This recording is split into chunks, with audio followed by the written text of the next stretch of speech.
Welcome to Your Morning, the podcast. I'm Anne-Marie Mediwake. I'm Lindsey Deluce. We're so glad you could join us today. We have some great conversations lined up. Hey, have you heard about the cheese thefts? We're going to find out what's behind this unusual trend. We'll also look at the power of the word no, why it is so hard to say sometimes, and how to do it effectively without feeling guilty. And we'll tell you about a new project taking a closer look at generational trauma and men's mental health. We're so glad you're with us today. Don't forget, you can watch Your Morning live weekdays from 6 to 9 a.m. Eastern, 7 to 10 a.m. Atlantic on CTV CTV News Channel and on your CTV News app. Let's start off today by talking about cheese. Yes, please. And people are stealing cheese. I know, in the fall, RCMP officers foiled this plot to steal more than $12,000 worth of cheese from a grocery store. But that's not even the biggest one. Last month, a man posing as a distributor made off with more than $500,000 worth of cheese in the UK. This is wild. Is this not wild? So why is cheese so appealing for criminals right now? Mike von Massow, food professor at Guelph University, has those answers. This isn't just a Canadian issue. This is a global trend. What's behind this movement to steal cheese? Well, I think cheese is probably symptomatic of a lot of things that are being stolen, that are attractive for theft. And we know food prices have gone up more than 20% in the last 3 years, and so there is a real market for it. I think that we're not seeing this sold by individuals, you know, walking around, cheese, I've got Gouda, I've got Havarti under my coat. I think this is probably being stolen for specific customers, so that you can, imagine a small store, a bakery, a restaurant, who is facing lower demand because food prices are higher, facing higher costs, not only of food prices, but of rent and everything, and might be tempted to take advantage of someone stealing these products to bring them in. It's easy to hide, right? It's very much quickly transformed. And so if you find the right market for it, it's really easy to get away with. Hang on, Mike. So are you saying that people similar to gold are stealing cheese, melting it down, and then reselling it? Well, I don't think they're melting it down into blocks, but I think they're selling it to bakeries or to restaurants where it's cut up and served to someone, and so it doesn't keep in the same form. So we're not talking blocks of cheese that's going in the back of the truck like when we saw it at the airport in Toronto. Right. But I think it's very easy to transform. You know, if you go to a bakery, it gets baked into something. If you go into a restaurant, it gets put into something or put on a charcuterie board, and it's really easy to hide. Okay, so a couple of things here then. Legitimate businesses are sort of driving the move towards the black market because they're able to get their hands on cheese for cheaper. But give us a sense. We know food prices can incentivize crime. The World Trade Organization says the food industry lost between 30 to 50 billion US to crime last year. So what kinds of cheese thefts are we seeing in Canada, and what makes it so easy to steal? Well, I'm not sure it's that easy to steal, and I think that companies are doing things to try and address it specifically. But again, it's an expensive item. It's something that is in demand, and frankly, I think these cheese thefts that are getting high profile, the $500,000, the $12,000, are in the news because they're substantial and they're obvious. My guess is, and there's evidence from the grocery stores, that individuals stealing cheese, meat, and other products is a far bigger problem. But because it happens in smaller increments, we just don't hear about it as much. I see. And just to give people a sense, like we see this every once in a while, we'll have somebody, from a cheese shop will come in, and like I'm always amazed, but the wheel of cheese is thousands of dollars. Yeah. So again, that's not getting stolen at the grocery store. Right. It's hard to steal a wheel of cheese, stick a wheel of cheese down your pants. But those things are expensive, and cheese isn't the only thing. Meat is expensive, all of those things. But again, you get that wheel of cheese, it's worth a lot of money. If you sell that to a restaurant who then puts it on pasta or whatever, it's get used quickly. It's easily transformed. There's no serial number. It's very easy to hide and get away with it. What are producers then and distributors doing to protect themselves from cheese theft? Well, I think from individual theft, we've seen things at the grocery store where they're channeling people through checkout, making it harder. And many of us are offended, but you can understand it.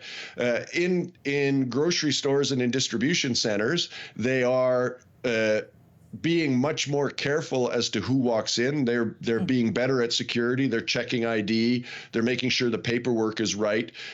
In fact, I think what's happened is these organizations have gotten a bit lax, and individuals or groups of individuals have taken advantage of the opportunity. Isn't it funny? Like, those are the things that we're talking about in, 2024. Those are the thefts. Those are the staples that are now on the black market. I thought it was funny what he said about how people are stealing cheese. It seems like it would be such an easy thing to do. And then how stores are now taking caution because they realize that this is happening. Same thing with butter. I know, it really is interesting. I mean, who are all these bakers?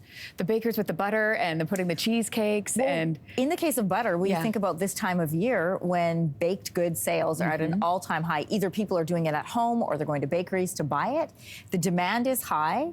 And, those people who are running the black market on butter, they know that. I know, when you say black market, like, I think, you just picture somebody saying, you got some cheese. It's like, feels like that a little bit. I know we're making light of the situation, but this is a real deal. And that cheese is really expensive, as we know. Yeah. And also, I mean, you brought this up as well, Lance, when you think about going to court, for example. Yeah. And somebody's reading the charges. I know. And your charges are like $12,000 worth of cheese. It's more like not even going to court. You're charged, you're in jail, and the guy turns to you and goes, what are you in for? You're like, cheese. One of those. So obviously this is such a current issue with these cheese and butter thefts, but I want to take a moment to take a look back. And we're going way back because now it's time for a flashback. What were you doing in California anyway? I was working. Working where? Beverly Hills. 40 years ago this week, Beverly Hills Cop premiered in Los Angeles. This is the cleanest and nicest police car I've ever been in my life. This thing's nicer than my apartment. The movie was a big hit, kicking off a franchise with 3 sequels. But did you know it was nominated for Best Screenplay Oscar and won a Grammy for Best Soundtrack? I just got off the phone with Inspector Todd in Detroit. He says if you're out here investigating the Tandino murder. How you doing? Also, adjusting for inflation, Beverly Hills Cop holds the record for the highest-grossing R-rated movie ever released in the U.S. Now, please something to drink, a wine, a cocktail, espresso. No, I'm fine, thank you. I'll make it myself right back there with a little lemon twist. It's good. You should try it.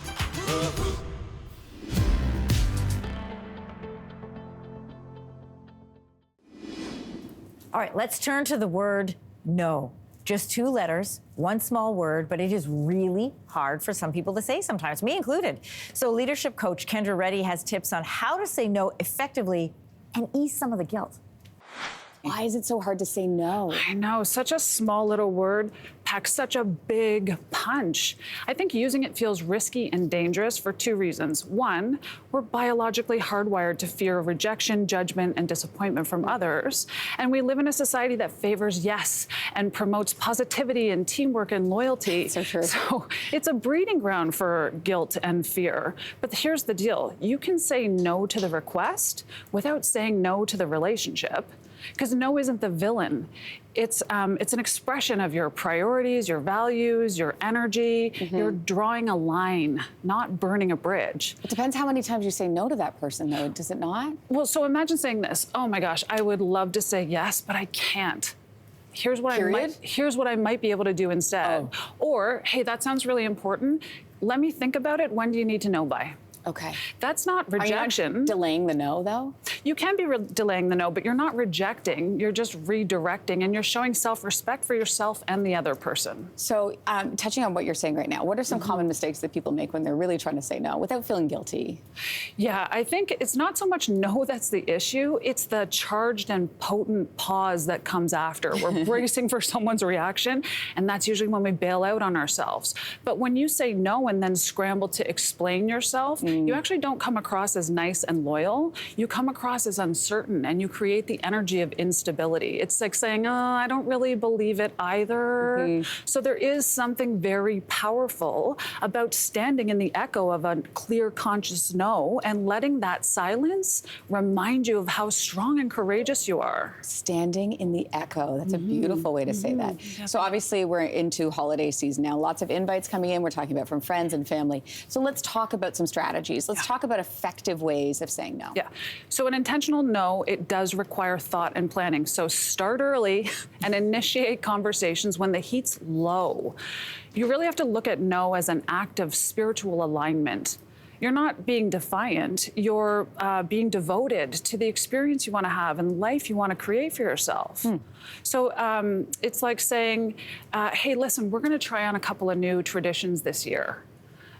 Sorry, we can't make the party. Wish I could clone myself, but I can't. So respectfully, I'm a no. I wish I could clone myself, but I can't. Yeah. Okay, is there a difference between saying no, like if somebody asks you in person versus like an invite that comes over email?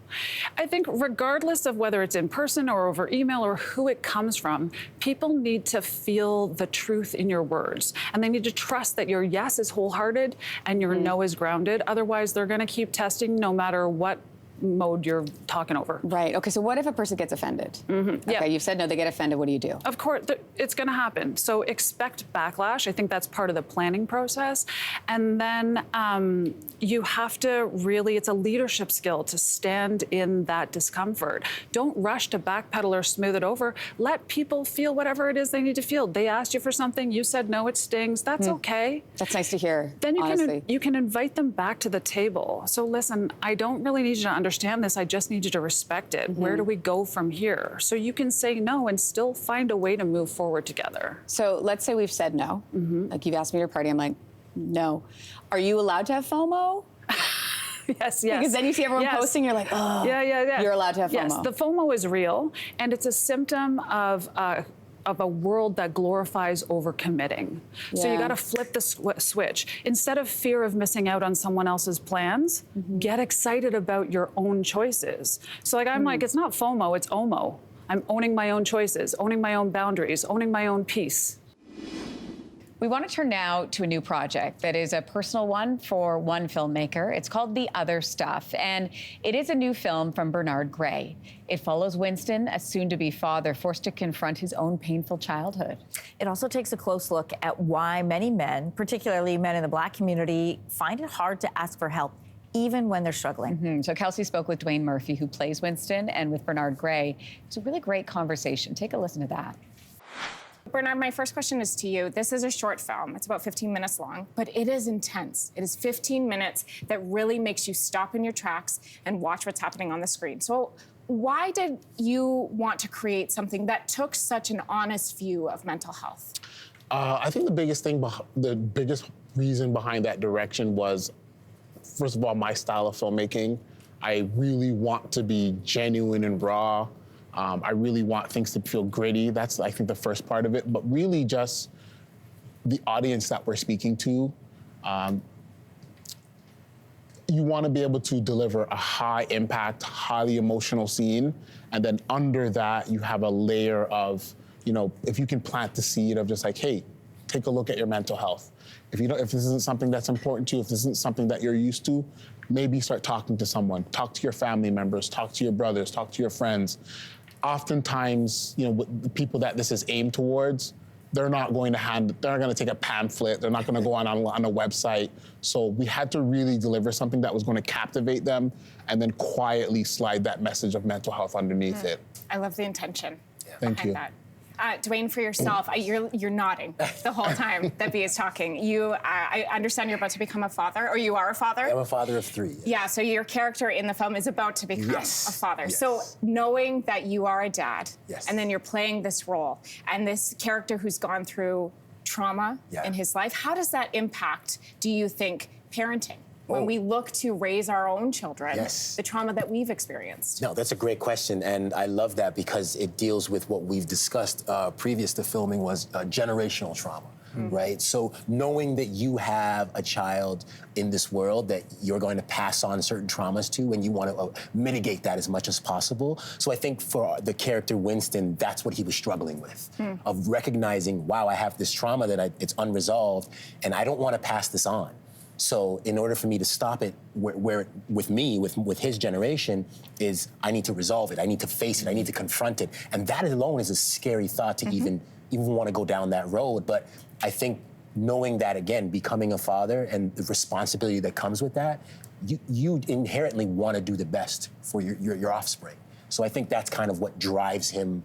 That, and the power of a woman behind him too, that drives him to take that step. So I think that's where it comes from, knowing that generational trauma can be passed on and wanting to stop it and being the generation of change, so to speak. You make a good point, though, that it sometimes wanting to fix it and actually fixing it are two very different things. Huge. And that hurdle, Bernard, why do you think it's so hard to go from that wanting to fix it to actually doing something about it?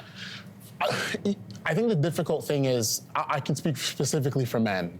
I think a lot of us are innately trained to not really have problems. Our thing is solving problems for others. It isn't a lot of time when we get to sit back and say, hey, what do I need to fix about myself? What are the things that I'm dealing with? The young men that I've spoken to when developing this film, that was the biggest thing, is that there just really wasn't an opportunity for them to even think about this kind of stuff. I think going forward, I think over the last few years, mental health has become such a real and tangible thing. And for me, being able to do a film like this to kind of expose this to a different audience in a different way, in a language and in a visual style that we can really understand and relate with, that's kind of really the way that I wanted to take things. I think that's kind of like the first step, or I like to say, putting the first brick in that foundation. And there'll be more filmmakers, there'll be more people coming behind me who have the intention. So I'm excited about that, what that's gonna look like. For someone who's watching today, Dwayne, what would you say if they're struggling and they're thinking, I want to do something about it?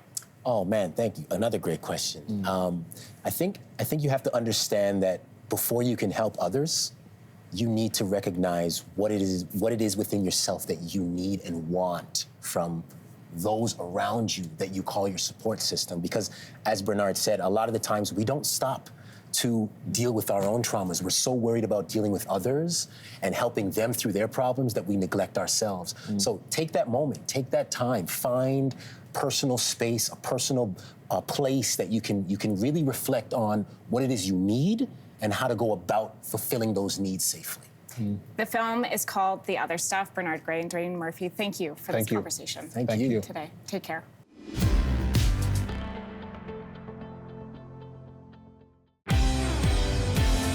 We're glad you're enjoying Your Morning, the podcast. Each week, we will bring you some of the most interesting conversations from our show on a wide variety of topics. And of course, we love when you join us live weekdays, 6 to 9 a.m. Eastern and 7 to 10 a.m. Atlantic on CTV, CTV News Channel, or on your CTV News app. All right, birthday party invites. They keep rolling in for all the children in your life. Here's a question for you. Do you have to go?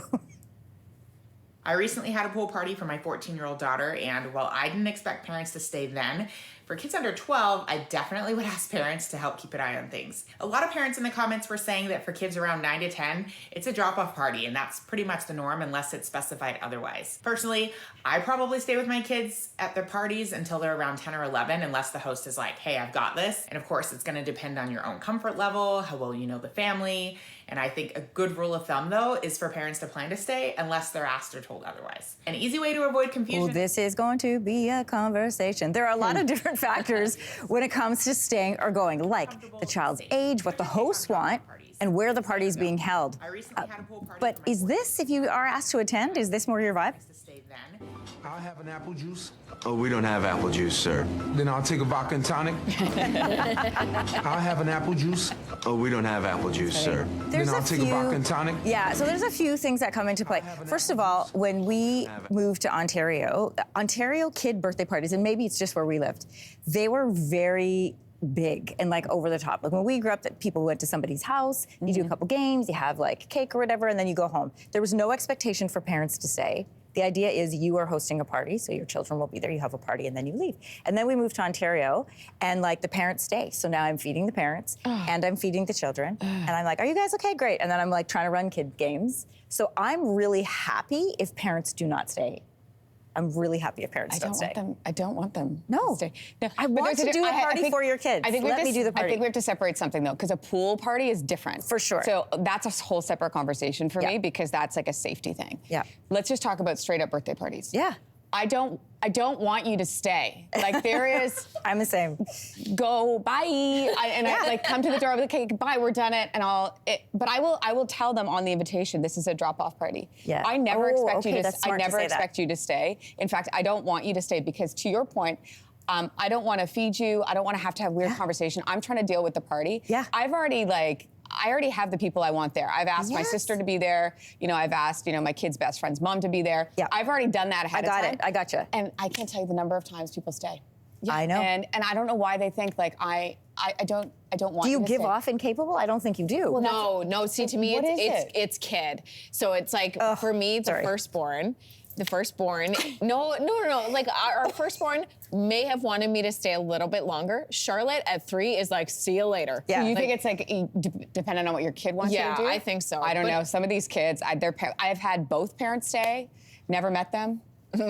And now I'm entertaining and I don't want to. You know what the best I'm is? the same. When they stay and then you have a conversation and they tell you about how great their kid is. Oh, that's fun. This is why they should go. Have a coffee. I got your kid for 2 hours. That's it. Don't stay at my house. Bye. Bye. Concussions, they are pretty common if you play contact sports, but some Canadian research could lead to really incredible breakthroughs in diagnosing them. Imagine being able to detect a concussion with a spit test. Yeah, so Andrew Kortson-David is no stranger to concussions. I mean, his personal experiences led him to found a biotech startup called Headfirst. It is now developing, listen to this, rapid tests that can quickly detect a concussion from saliva before the symptoms appear. Here's that conversation with Andrew now. I've heard this described a couple different ways, but I'd be curious to know, how do you describe the tests, how they work? Yeah, absolutely. So what I like to describe it is it's very similar to a COVID-19 rapid test, right? We call it the COVID-19 rapid test for concussion screening.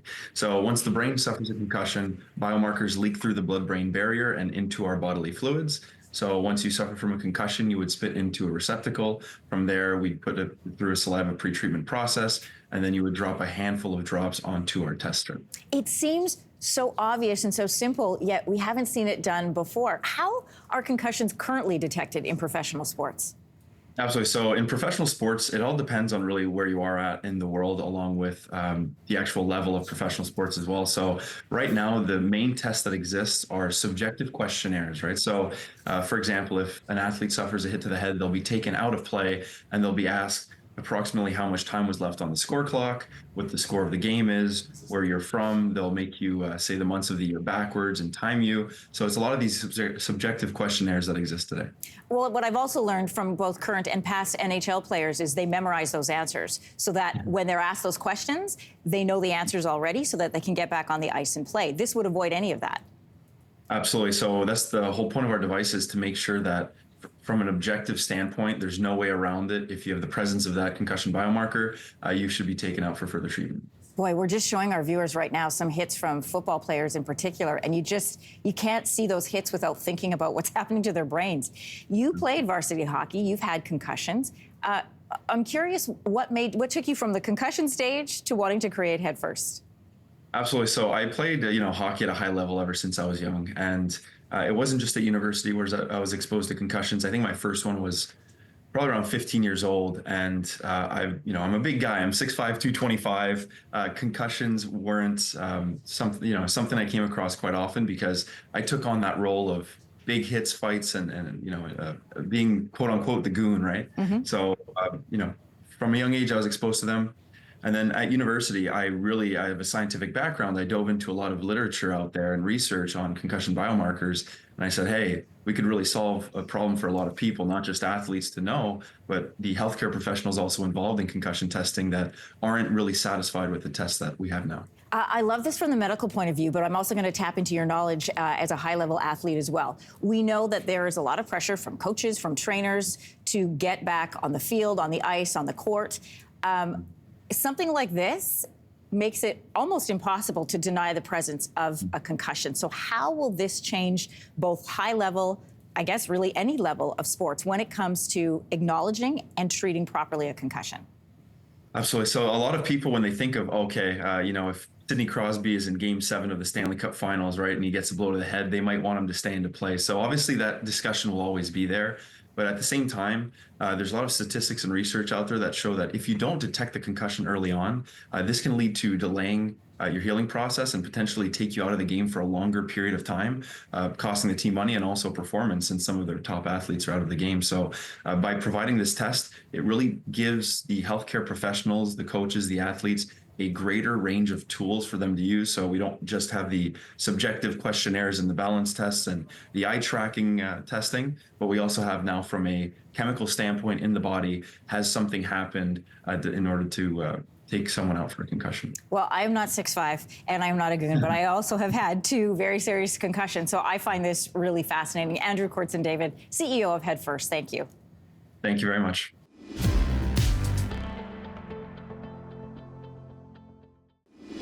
I don't know about you, but this happens to you where you put off chores like laundry, for example. How many days is too many days to have laundry folded at the end of your bed while you sleep in it? I'm asking for a friend, of course. How many days? How many times have you left folded or even unfolded laundry on your bed and then just laid on top of it or around it? Some people have said they will leave their clean laundry in the basket and just pick out what they want from the basket. I think that's pretty common. Or some people said they'll just grab it right out of the dryer. Is that weird to you? Yeah. I feel like her voice is still in my head. So do you procrastinate? Like, what is the stage of laundry that happens for you? I do a lot of, I call it dateline folding. Dateline folding? Yeah, where you turn on a show? Yeah, Dateline. And I bring the laundry basket to the couch, and then I fold it, and then it lives in that basket. Yeah. Like sometimes the basket's on the first floor for a while, and then eventually it moves upstairs. We're trying to get the kids to put their stuff away. 1 out of 3 is pretty good at it. But yeah, exactly. I don't know, it takes a while. Or I will grab, I'll be like, where's that shirt? And then I've realized it's in the dryer from 7 days ago. At least it's not in the washer because it would stink then. Oh, I know. that's the worst. That's the worst. Because then you have to rewash it. Yes. But with vinegar to get the smell out. Really? I just put another thing in. Me too. I should do the vinegar, it's cheaper. I currently have in front of our pantry, I have a basket that's folded and a basket that is not. But I will say the basket that's folded only happened yesterday after it had been sitting there for about a week, which is like a catastrophic error when you have 3 children. Yeah. Because like laundry is an everyday thing because children put on one thing and then rip it off and throw it on the floor and it goes right in the laundry no matter how clean or effective dirty you try to be.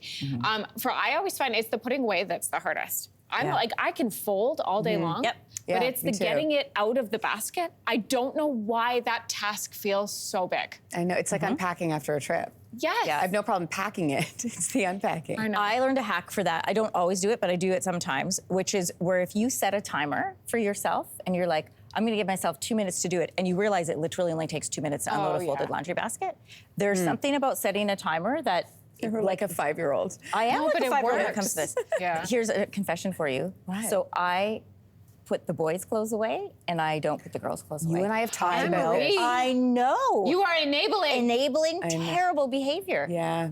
I know, and we wonder why our sons are like, everybody else, please do it. I've gone into Walker's room, and Brooklyn is packing his bag for the weekend. Yes. No. Oh, trust me, this is the reaction. But somehow he's managed to, or Brooklyn really enjoys organizing and packing, so she volunteers to do it, not realizing that we're enabling this behavior. Yeah, I know. One time I walked in and they were much younger. Maxim was on his couch, like reading a graphic novel, and I look over and Libby's making his bed. And I'm like, what's happening here? And he's like, well, she really likes to do it. And she's like, yeah, I really like to do it. And I said, then you charge him. Yes. Yes. Make a business out of it. You know That's what right. I will say? In the last house we were in, the laundry was on the second floor, right by the bedrooms. So good. And I will say there was something about that was so great because I did it so much more. I saw it more. It was just like, and I saw it in the dryer and I would fold it right away. It was better for me. See, I'm glad you brought that up because I actually don't like upstairs laundry. We had it when we first moved here, and I want to do the Dateline thing. I want to take the laundry. So I would take the laundry from upstairs downstairs to watch a show and then bring it back up. I put my phone in the laundry room with a show and fold it in the laundry room. Smart. Finally today, let's wrap up with a conversation about a new financial war that could be heating up for Canadian banks. Over the next 2 years, more than 4 million mortgages in this country will be up for renewal. And a new report says current economic conditions are prime for banks to sway mortgage holders and attract people who are looking to enter the market. All right, so here's our financial commentator, John Ehrlichman. Yeah, so when we look at those rates, I mean, very different from what we saw even 6 weeks, 8 weeks, 12 weeks ago. Why are we expecting competition to really increase here? Well, a couple of factors. First of all, if you think about all these mortgages that are coming due over the next couple of years, actually the Bank of Canada has estimated we'll have more than 4 million mortgages renewing over the next couple of years. It's like 60% of the market. That's a lot. It is a lot. And if you go back to the beginning of the year, it was actually a major concern for the economy because you had a lot of people during the pandemic that got mortgages at basically next to nothing. So there's that sticker shock worry for the economy, which has already been weakening. But the fact that we've seen this fight against inflation go fairly well, I know there's still some inflation in parts of the economy, has allowed rates to start coming down, to your point there.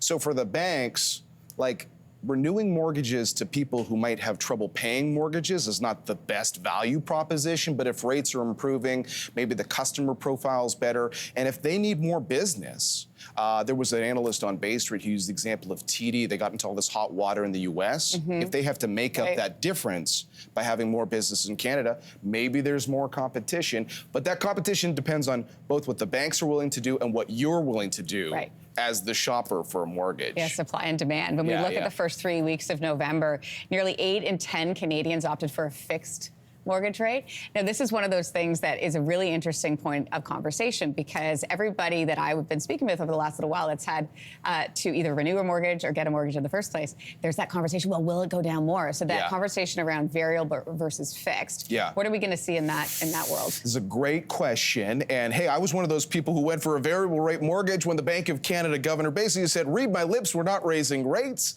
I think this time around, because so many people have watched that change in rates so rapidly, because historically a variable rate mortgage is a pretty good bet for a consumer. People might be gun shy. That's what we're hearing from some of the mortgage experts right now. The trade-off might be some people might go for a fixed mortgage, but maybe a shorter duration, like 2 or 3 years.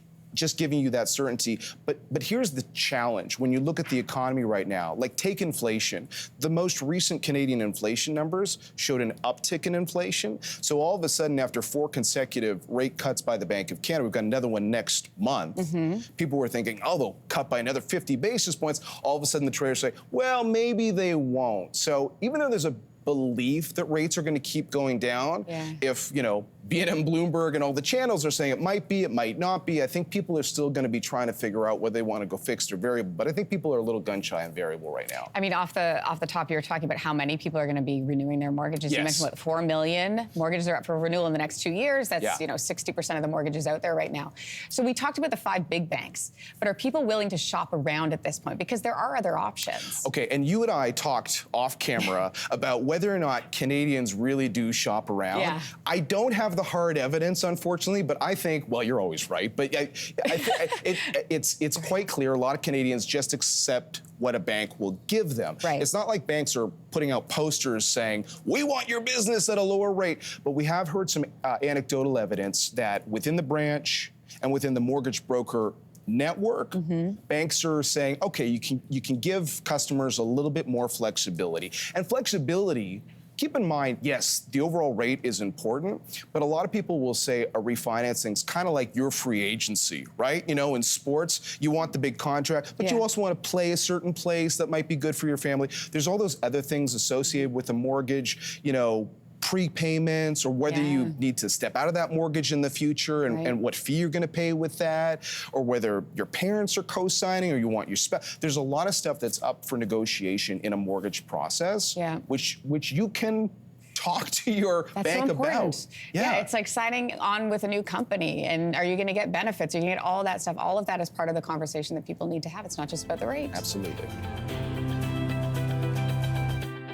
Thanks so much for being with us today. For more great conversations, you can download or hit subscribe to Your Morning, the podcast, on the iHeartRadio app or wherever you get your podcasts. And don't forget, watch us live weekday mornings on CTV CTV News Channel or on your CTV News app. Start your morning with us.